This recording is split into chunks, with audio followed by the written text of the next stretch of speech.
Thank you very much for your kind introduction and to the organizers for inviting me to share some of our experience in Africa as a fertilizer company. I was very much inspired by what His Excellency, the President, mentioned about Africa and its challenges in terms of scaling up.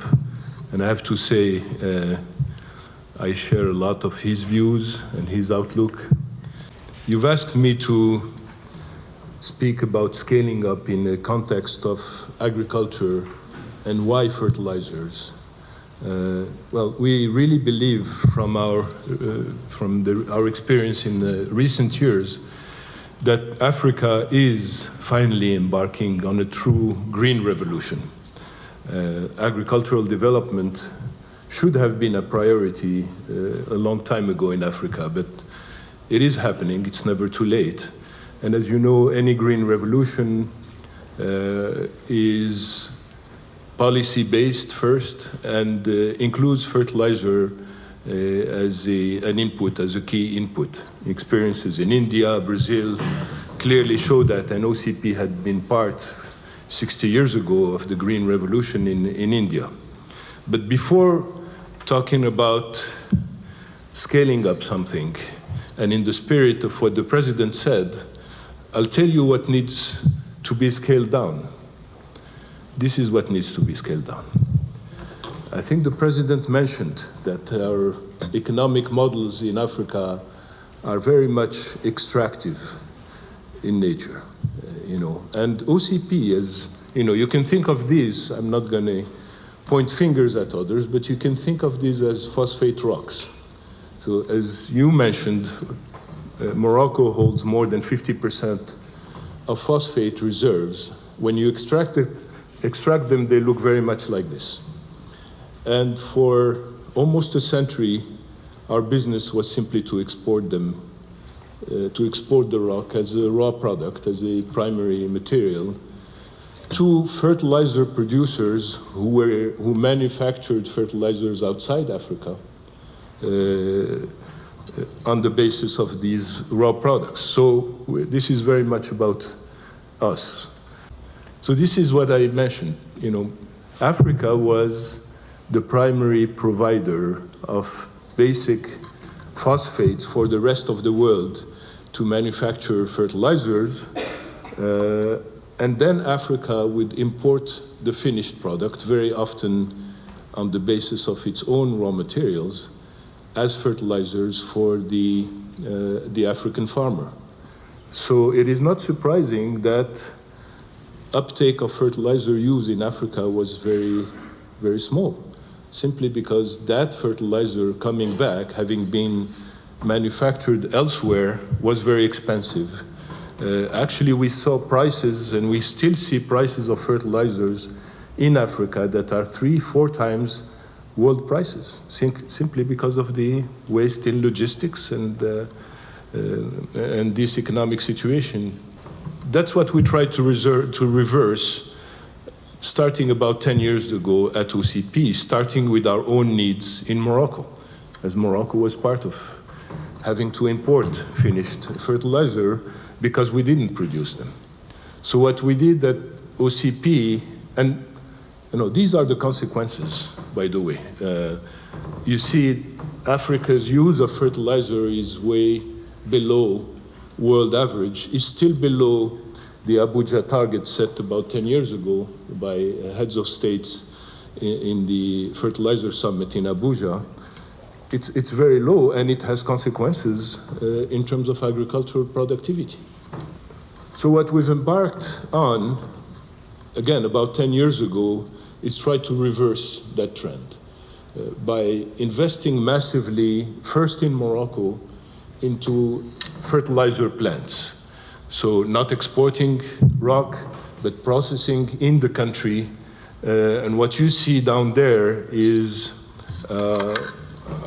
the blue part are the new plants we build in Morocco, almost fully dedicated to Africa. This is 4 million tons of fertilizer production dedicated to Africa, and we've started sending this to various countries in Africa.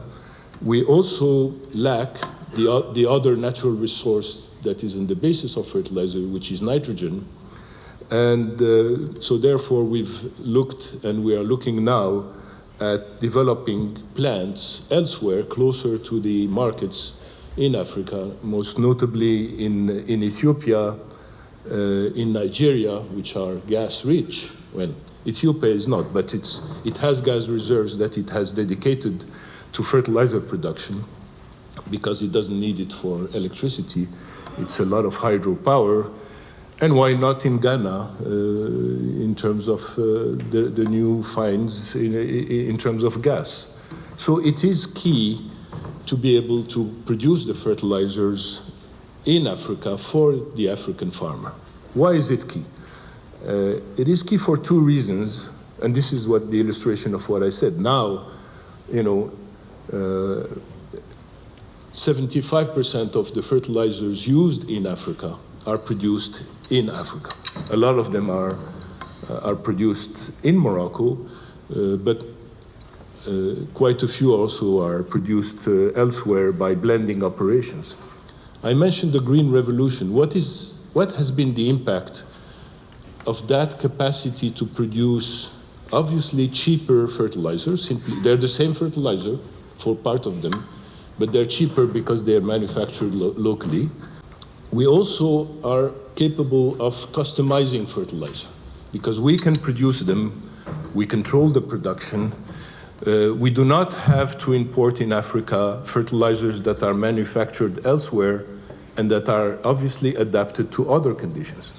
By having the capacity to transform and produce fertilizers locally, we can adapt them to the soil and the plant. This is what we've done. I'll give you a couple of examples, but this is what has happened. By offering cheaper, more adapted fertilizer, you can see that we're starting to witness this green revolution with countries that have also adapted their fertilizer policy and tremendous uptake, even in a couple of years of fertilizer consumption.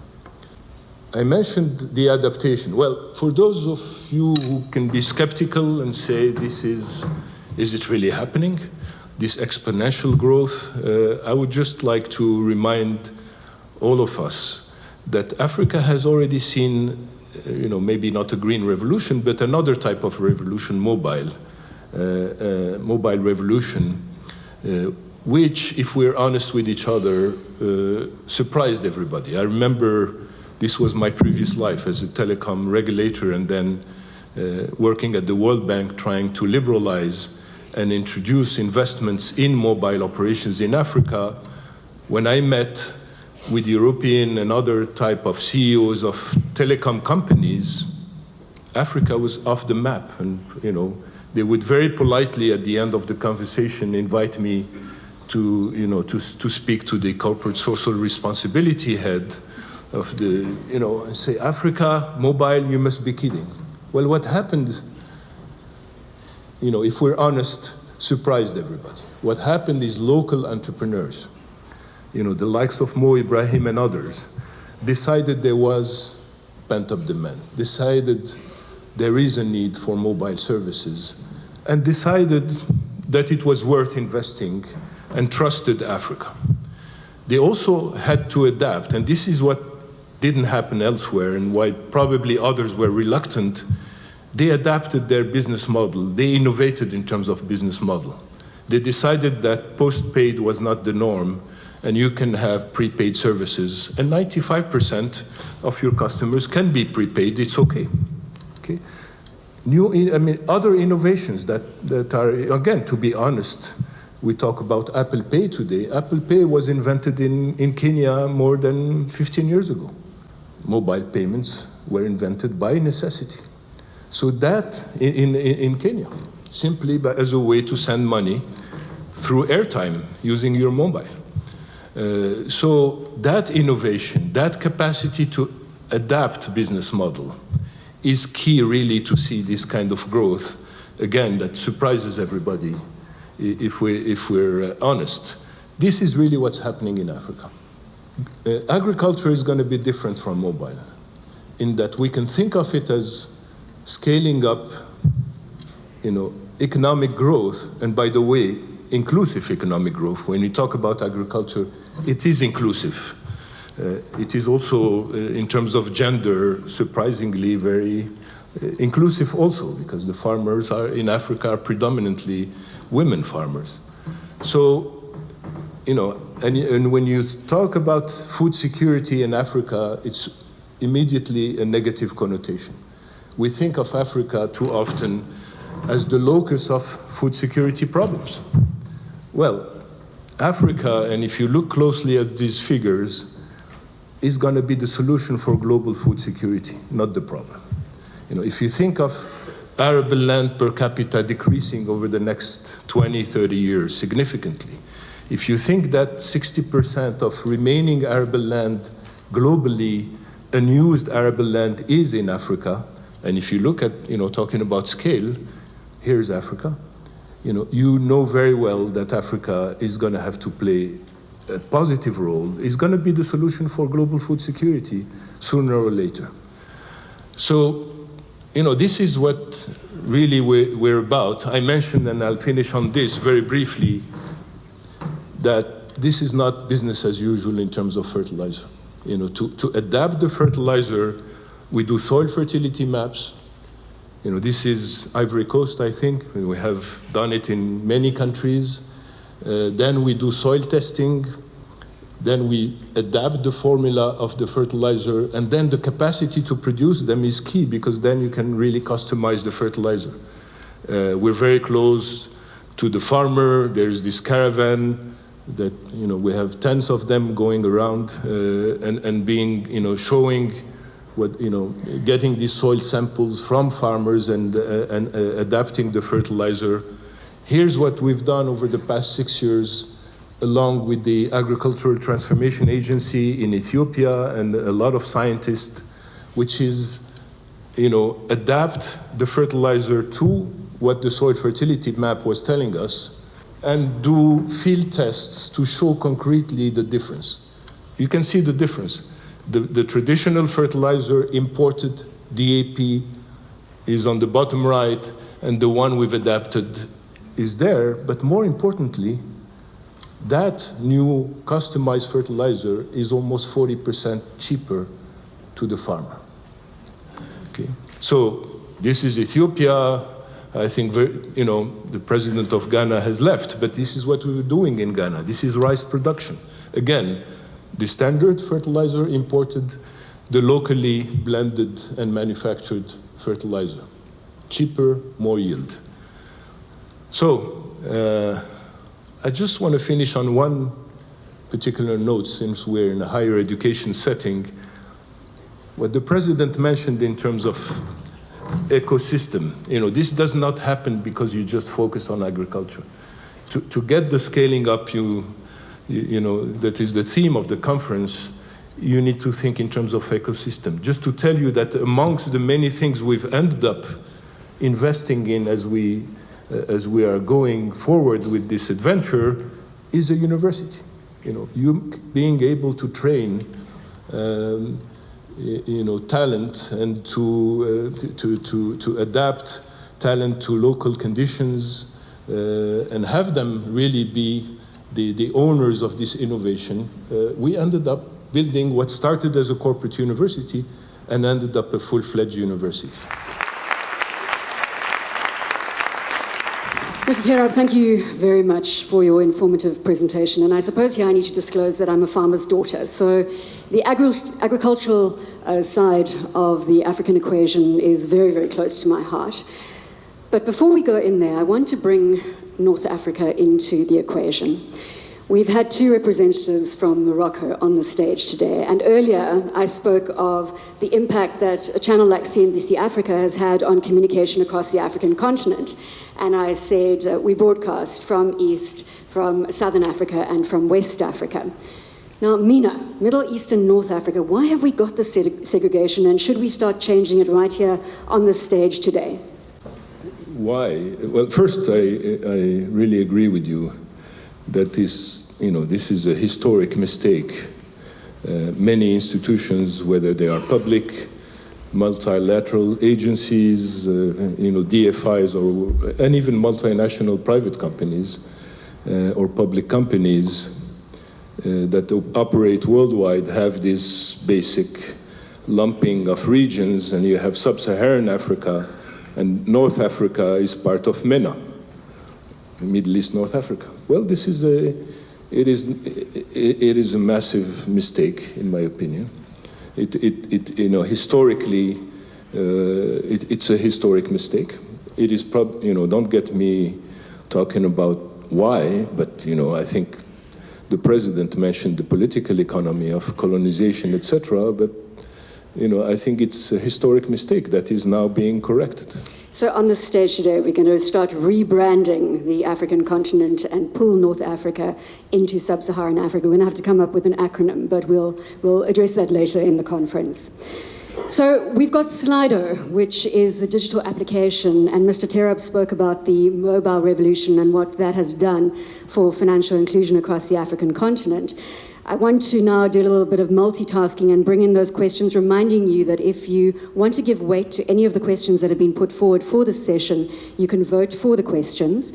So the first one, what are the key policies or initiatives that have been put in place to move from an exporter of raw materials to a producer of fertilizers? And I just want to add again that you said that 75% of the fertilizers used in Africa are made in Africa. Today, yes. Today? Yeah.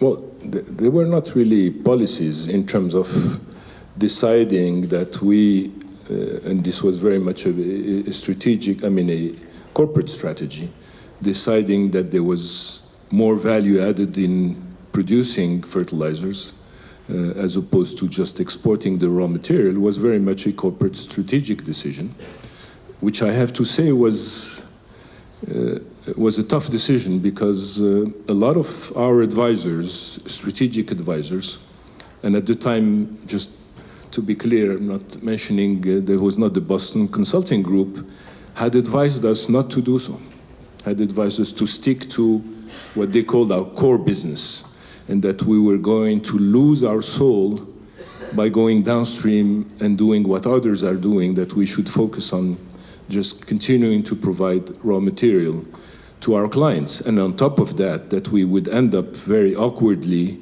in many markets become the competitor of our clients. Since we are now exporting fertilizer, in the US, in India, where our clients are also producing and selling fertilizer. That complexity and deciding to go there was very much a corporate strategic decision, not a policy decision. So experts allude that more fertilizer usage in Africa is required for a higher crop yield. But do you think that this is the answer to Africa's food crisis?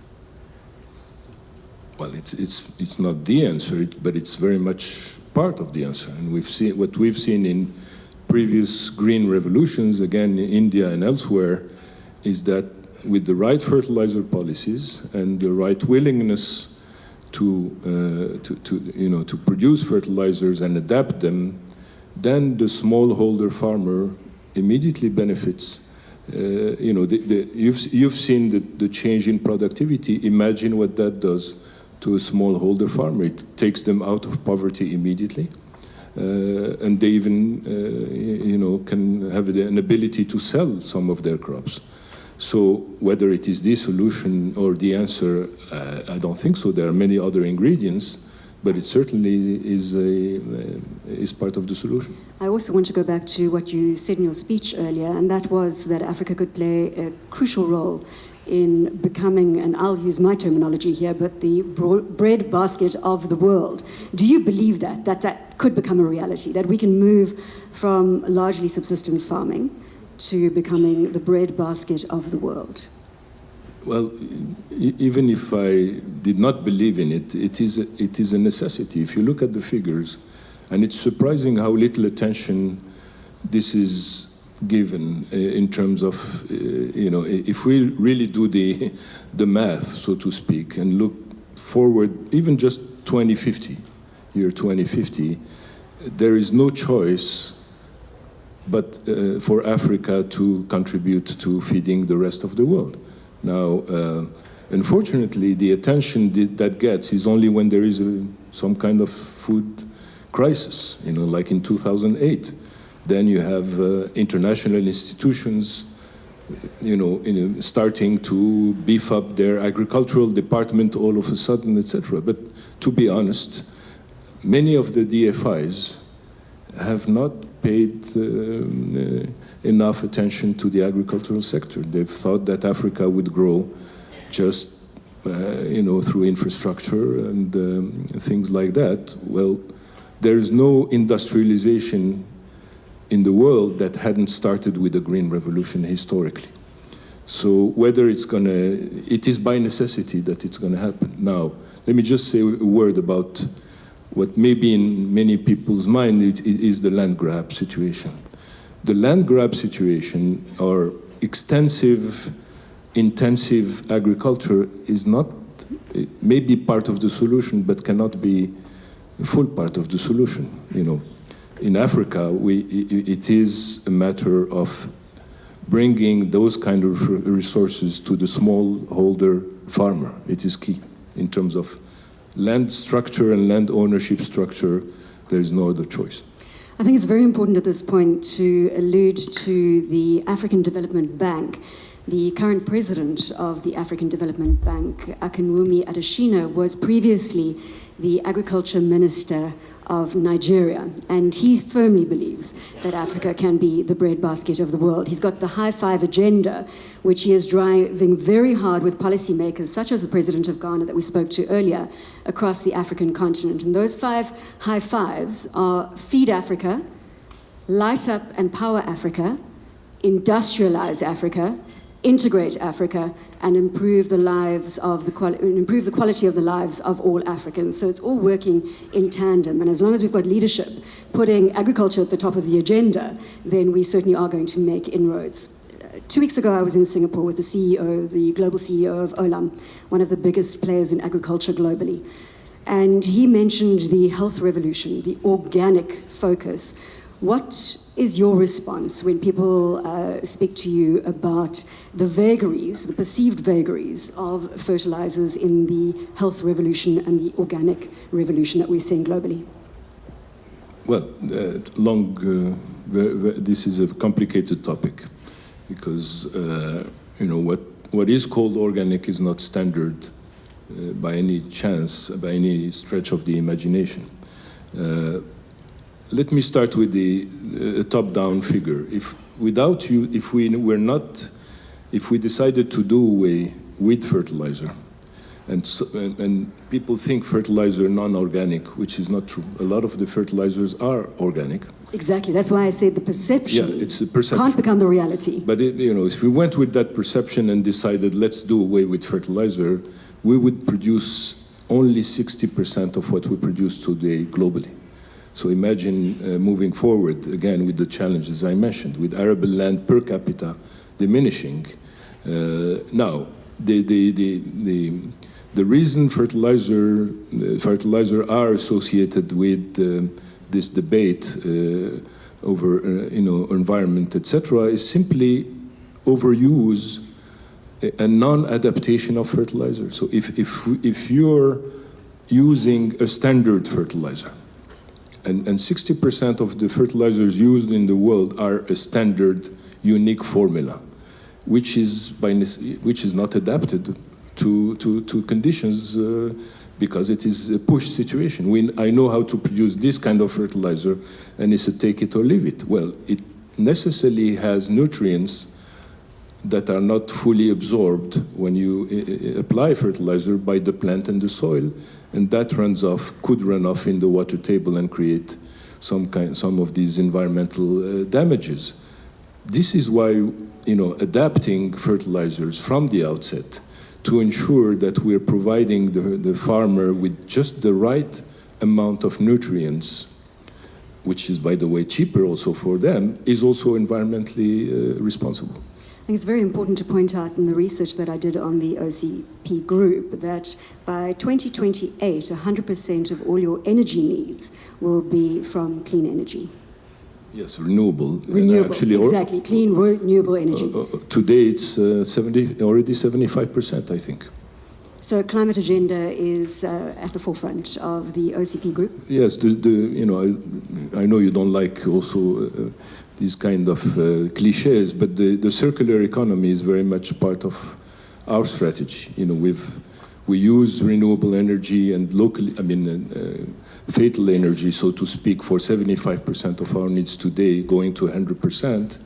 We use about 80% of the water we use is self-produced. We desalinate water and have water treatment plants. So we're really committed, and with the same commitment in water in a few years to use 100% self-produced water. So it's very much part of our commitment. Let's go back and bring the audience back into our conversation. You've mentioned green revolutions in India and elsewhere. Can you say something about what is distinctive to the green revolution in Africa? Well, what is distinctive, I think, is, well, first, it's only the beginning. Africa is a continent, it's not a country. So in India, there was a top-down fertilizer policy, and the Green Revolution was very much centrally managed in terms of public governance. That cannot be the case today in Africa. This is why we think that institutions like the African Union, the African Development Bank, are going to play a role in developing the right policies across countries. I want to go back to what the President of Ghana said in terms of taking the theme of the summit further and saying scaling for impact, accelerating industrialization. You showed us some amazing pictures of manufacturing facilities based in Morocco. And key to the beneficiation is obviously the establishment of factories in additional territories across Africa. And it goes back to the government providing an enabling environment, business environment for industry to thrive. What for you is most important when you look to investing in another African country from a manufacturing? So here we're talking about a lot of capex coming into play. Well, by far, I could tell you a competitive ecosystem of service providers, etc., but it's not true. The single most important priority is human resources and human capital. So skills. Skills. And investing. So wherever we're thinking of investing, and we're actually now investing, one of the plants is in Rwanda that I showed in the picture. The other one is in Ethiopia. For this kind of investment, we front load skills. We front load training, people even 2 or 3 years before the plant is actually up and running. That's why the university I mentioned, Mohammed VI Polytechnic University, was a key investment, because it allows us to prepare the most important capital in this, which is the human capital. And the OCP Foundation also heavily invested in education and skills across the African continent.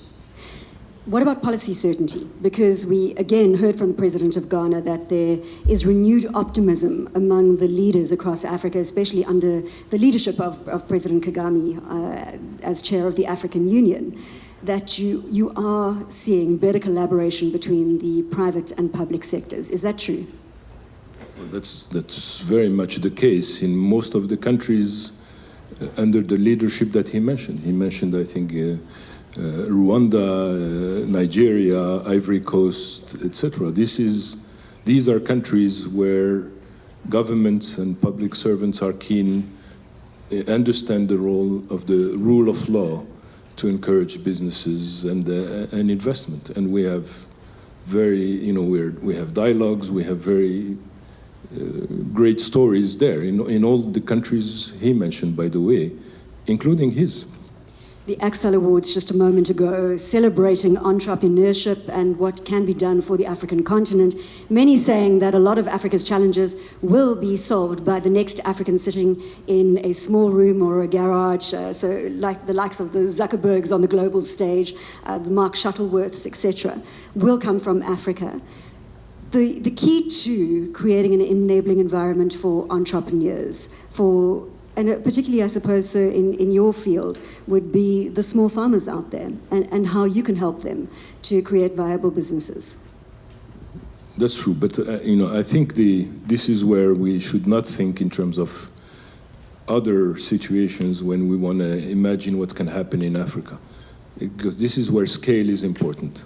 So we're not talking about one Zuckerberg or one Steve Jobs, we're talking about millions, and they are there. This is the wealth of the continent, is the youth that's up and coming. Unfortunately, as the president mentioned, on the first slide I showed with the rocks going out of Africa, this is also true, as he mentioned, about human capital. Okay, so we have to provide the opportunities, and they exist. But let me, there may be a misperception of something. There is nothing that, innovation is at the core. If you talk about a smallholder farmer, usually a woman, it's amazing the capacity to innovate, again, by necessity, and the capacity to absorb innovation, but also produce innovation. And that's key. So it's millions, not one innovator. The mobile revolution, we've both spoken about it today, and I want to make that link between the mobile revolution and how that can further the green revolution, because again, it's about information sharing, it's about reaching that farmer in a very rural environment who previously hasn't been a part of the knowledge economy, to get information on climate, on the crops that are the best to grow in his territory. Can you talk a little bit more about what you're seeing and how the mobile revolution is changing up or speeding up, let's say, the green revolution? Absolutely. We have more than experiments. I mean, by necessity, again, if you think of the needs of a smallholder farmer in terms of payments, credit, also getting the right information on when and how to apply fertilizer or seeds, what type of, that's all information that is very happily carried by mobile tools. So again, this is not, people think a lot of these as photo opportunities, and we're very happy to see somebody down in their field with a mobile phone or a tablet. But that's reality, and it's there not for show, but for necessity, and it's happening. So you've been chairman and CEO of the OCP group since 2006, and you must have seen a huge amount of change over your time at the helm of this company, specifically in agriculture. Has the pace been disappointing to this point, and do you think now Africa will start delivering on the potential it has when it comes to agriculture? I think it's the opposite. The pace has been rather surprising, and we've had a tough time catching up. I mentioned the investment we did, which is a capacity of 4 million tons of fertilizer production. Well, the pent-up demand in Africa is 20 million tons. So if I'm frustrated with something, is more our lack of capacity to be, to ramp up production and invest in production to meet that pent-up demand. So, it's not frustration with the market or with the demand or the capacity to absorb this green revolution. It's also partially an investment, a financing. There's a huge financing gap. You mentioned the perception of the continent and the fact that also that maybe some of the financing instruments that are now available out there to help invest in the continent are not adapted themselves to the realities of the continent. We are forced to seek financial instruments that are adapted to other realities. And finally, Mr. Terrab, there are many people in this room who would be looking to Africa to unlock opportunities. Now, obviously, you're going to be slightly biased, and I'm biased because I believe they lie in agriculture. But do you believe, in terms of giving advice to this room, that that's where people should be putting their attention, to the agricultural environment across the African continent? Well, obviously, I believe that, but I believe first there is another injustice to be solved, which is agriculture is, I remember doing, doing a similar speech. In fact, some of the people were there at Harvard maybe four years ago. And this was the Harvard, not just the students from Harvard, the African students from many African universities. There were about 800 people there. And I asked, how many of you intend to do a career in agriculture? And no one raised their hands. So we have, at least, if it is not the priority, we have to change the perception of agriculture. Thank you very much. Ladies and gentlemen, a round of applause for Mostafa Terrab.